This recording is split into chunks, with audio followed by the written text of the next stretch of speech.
patiesībā ir laba sajūta, jo spēlēju ar ceļiem, ar kuriem kādreiz varbūt kopā es spēlēju, vai arī, kurus ļoti labi pazīst, teiksim tā, man liekas, tā saprata tā veidojās jau no pirmās spēles. Galvenais ir tā ģērbtuves sajūta, galvenais ir kaut kas arī, kas uz laukuma notiek, bet kopumā visas tās sajūtas, kas ir ap un arī uz laukuma, tās ir baigi pozitīvas.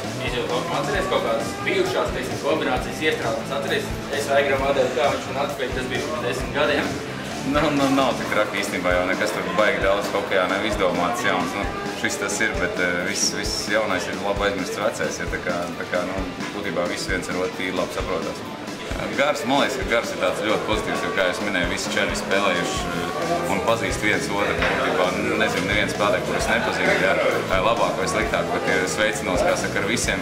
Esmu sveicinājis visus šos gadus, tā kā, es domāju, tas Gars ir ļoti pozitīvs, ir jociņi ģērbtē, viss kārtībā. Vienmēr jau patīkami uzkāpt kopā uz laukumu ar komandas biedriem, kuriem spēlēts junioru jauniešu vecumā. Tas ir patīkams emocijas un tam līdzīgi. Plus, protams, pats čempionāts pats par sevi ir pietiekoši vērā ņemams, attiecamies nopietni. Jā, pirmajā spēlē bija tādi graujoši rezultāti, šodien bija tāda pirmā grūtā spēle. Bet šodien parādījām arī, ka kaut ko varam. Uz izjūtām vairāk spēlējam un jūtam viens otru. Es neteikšu, ka mēs atceramies kaut ko, kas bijis, es nezinu, tur 20 vai 10 gadu atpakaļ, vai nekā mēs esam bet viens otru jau izjūt apmēram, ko darīs, kur ies, un tāpēc ir viegli spēlēt kopā.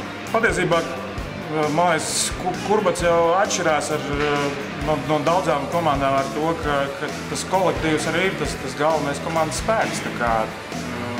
Tas arī pamatā visām uzvarām un komandas garām un tā tālāk. Tas būtu svarīgi jebkurai komandai, un Kurbatā es domāju, ka tas ir viennozīmīgi, ka ir.